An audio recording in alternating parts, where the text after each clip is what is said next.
네, 오늘은 ADP 민간 고용 살펴보도록 하겠습니다. 어제 파월 의장의 금리 동결 이후에 나왔던 언급을 좀 살펴보면 역시 파월은 실업률에 집중을 하고 있다, 이렇게 볼 수가 있을 것 같고요. 가장 중요하게 보는 수치가 실업률이다, 이렇게 얘기를 할 수 있겠죠. 당연한 얘기긴 한데 지금의 실업률 자체가 경제활동 참여율이 낮은 상황에서의 실업률이라는 점을 고민해야 된다라고 제가 예전부터 늘 강조드렸죠. 사실 어제 파월 의장 얘기도 같은 내용이었습니다.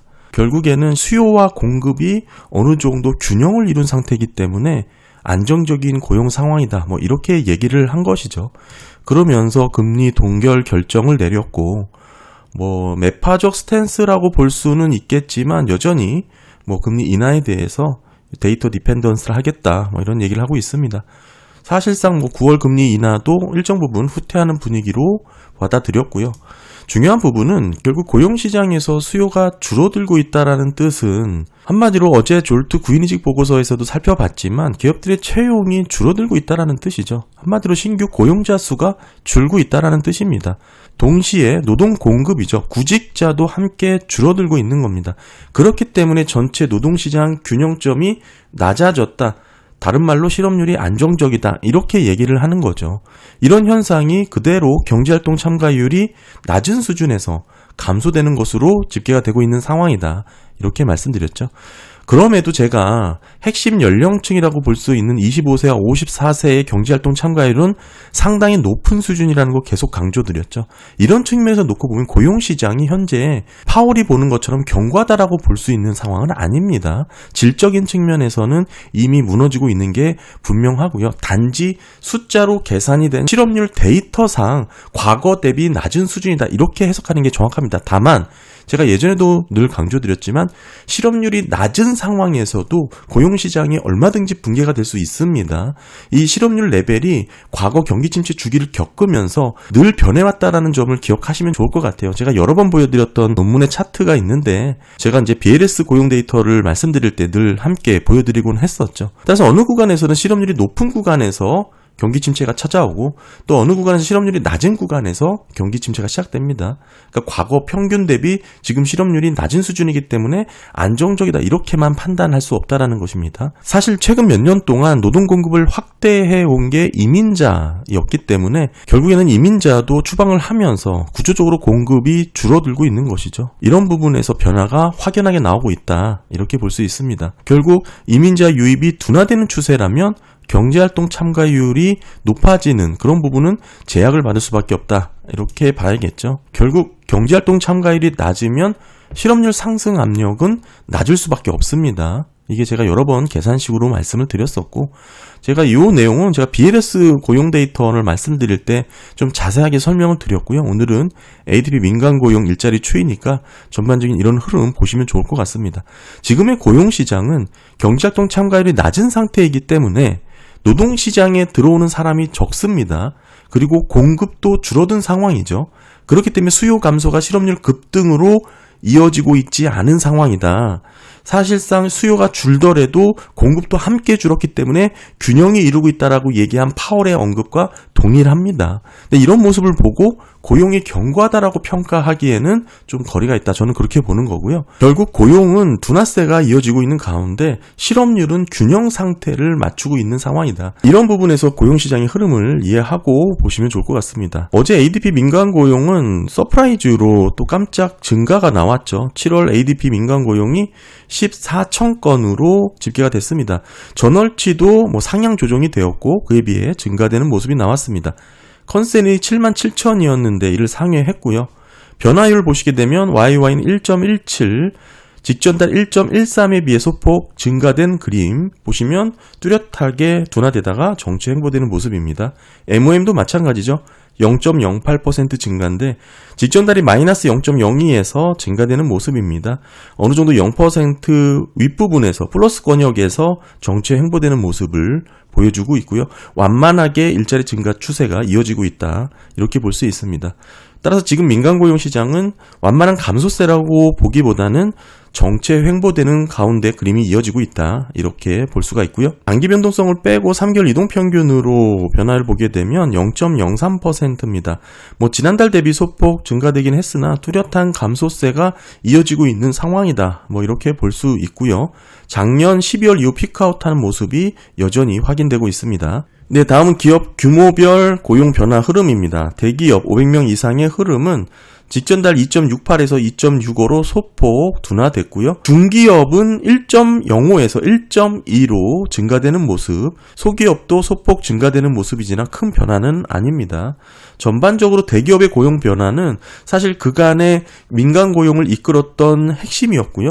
지난 1월 고점을 형성한 이후 피크아웃했고 6개월 연속해서 감소세가 진행 중이다. 이렇게 볼 수 있습니다. 좀 확대된 그림으로 보시면 대기업은 확연하게 꺾인 모습 보이고요. 중기업이죠. 50명 이상에서 500명 미만 기업들 보시게 되면 점진적으로 증가되는 모습, 이번 달 1.2% 증가가 나왔습니다. 그에 비해 소기업은 뚜렷하게 줄어들고 있는 모습이고요. MOM 변화 보시면 대기업, 중기업, 소기업 모두가 직전달 대비 이렇게 반등하는 모습이 나왔는데 이런 흐름이 사실상 장기 흐름에서는 여전히 감소세가 유지되는 가운데 나타난 일정한 변동성 구간으로 볼 수가 있고요. 아직은 모멘텀이 전환된 그런 그림은 아니다. 이렇게 볼 수가 있습니다. 네, 그리고 작년 대비 25년 업종별 일자리 변화를 좀 살펴보게 되면 작년 일자리를 주도했던 게 교육 및 헬스 서비스 관련 일자리입니다. 일자리 증가 평균이 53,000건 정도 되는데 25년은 마이너스 16,000건이 집계될 정도로 극명한 대비를 보여주고 있죠. 사실상 일자리 감소를 주도하는 그런 업종이다. 이렇게 볼 수가 있고 더불어서 이번 25년도 들어서면서부터는 전문 비즈니스 일자리와 파이낸셜 활동 일자리의 변화를 좀 중요하게 살펴봐야 된다고 말씀드렸죠. 보시면 전문 비즈니스 일자리는 사실상 작년 평균보다 더 낮아져서 감소된 영역에 위치를 하고 있지만 파이낸셜 활동 일자리는 오히려 크게 늘어난 모습을 보여주고 있습니다. 이런 변화가 사실 올해 초까지만 하더라도 전문 비즈니스 서비스 일자리에서도 증가되는 모습이 나왔고 파이낸셜 일자리에서도 증가되는 모습이 나왔는데 시간이 지나면서 전문 비즈니스 일자리는 줄어들었고요. 그에 비해 파이낸셜 일자리는 여전히 증가된 수준을 유지하고 있다. 이렇게 볼 수 있습니다. 사실 이 내용은 어제 졸투 구인이직 보고서에서도 고스란히 담겼는데요. 어제 영상 보시면 전문 비즈니스 일자리는 감소되었지만 파이낸셜 일자리는 계속 증가가 됐던 그런 모습도 어제 확인할 수가 있고요. 파이낸셜 일자리 변화를 보시게 되면 YY 2.16 뚜렷한 증가 추세가 확인되었고 MOM도 0.31입니다.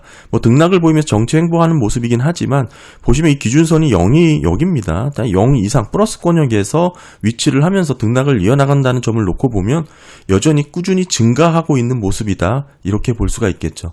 왜 파이낸셜 활동 일자리가 이렇게 증가를 하나 몇 가지 원인들을 고민을 해보면 금리가 높은 상황이기 때문에 금융 서비스 관련된 수요가 어느 정도 일자리를 만들어내고 있다. 이렇게 볼 수가 있을 것 같고 여기에 이제 대출 리스크를 관리하기 위한 어느 정도 리스크 관리 일자리도 늘어날 수밖에 없겠죠. 특히나 이제 코인이라든지 핀테크, 디지털 투자 회사 관련해서도 신규 채용이 지속되고 있는 상황이고요. 이런 부분에서 파이낸셜 일자리가 증가 추세인 것을 여전히 확인할 수가 있습니다. 그렇긴 하지만 파이낸셜 일자리가 전체 민간 고용에서 차지하는 비중이 그렇게 크진 않습니다. 참고해서 보시면 좋을 것 같고요. 기타 나머지는 사실 작년 월 평균보다 더 낮은 수준에서 유지가 되고 있고 비슷한 모습을 보여주고 있습니다. 건설 일자리 보시면 YY 변화 지난달보다 더 둔화돼서 2.57 이렇게 꺾이고 있는 모습이고요. MOM은 0.18 변동성을 보이면서 흐름을 이어나가고 있습니다. 건설 일자리 관련해서는 여러 번 말씀드렸으니까 앞으로 이게 줄어들 가능성이 더 높다 보시면 되고 가장 일자리 변화가 극명하게 감소가 됐던 건 교육 및 헬스 서비스죠.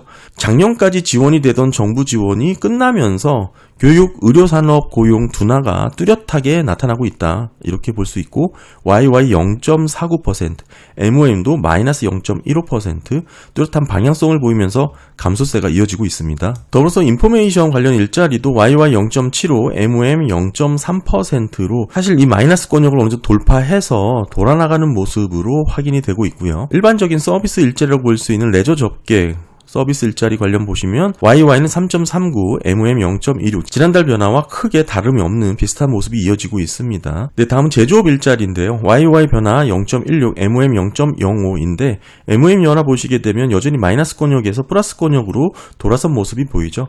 그런 모습 속에 YY도 사실상 점진적인 증가세의 모습으로 해석이 될 수가 있습니다. 네, 그리고 자원 및 광업의 흐름입니다. YY는 4.79 높은 증가율의 모습을 이어나가고 있고 MOM 0.49입니다. 여전히 0% 이상 플러스 권역에서 등락을 보이면서 계속 증가하고 있는 그런 모습을 보여주고 있고요. 기타 서비스는 YY 2.72, MOM 0.04입니다. 아직 마이너스 권역으로 줄어들고 있지는 않지만 둔화세의 모습이 뚜렷하게 확인이 되고 있습니다. 네, 그리고 전문 비즈니스 일자리는 YY 0.42, MOM은 0.04입니다. 보시면 YY가 점진적으로 증가되고 있는 것처럼 보이지만 사실상 단기 흐름인 MOM 변화가 마이너스 권역에서 오랫동안 유지가 되어 왔다는 점을 놓고 보면 이 지금의 YY 변화는 어느 정도 기저효과의 영향일 수 있다. 작년 같은 시기 수치가 매우 낮았기 때문에 나타난 현상, 기저효과일 수 있다는 거 좀 기억하시면 좋을 것 같고 MOM 변화가 아직까지는 0% 이하에서 변동성을 갖고 횡보하고 있기 때문에 계속 줄어드는 흐름으로 해석을 하는 게 바람직하고요. 전반적으로는 하향세의 모습을 갖고 있다. 이렇게 정리할 수 있습니다. 네, 다음은 무역, 운송, 유틸리티 흐름이고요.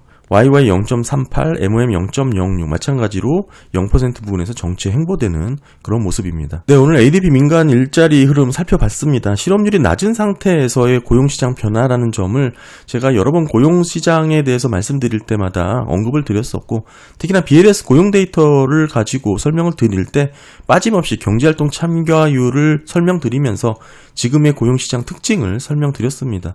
결국 실업률이 낮다라는 것은 현재 일하고자 하는 사람들 대부분 일을 하고 있다라는 뜻이 되겠죠.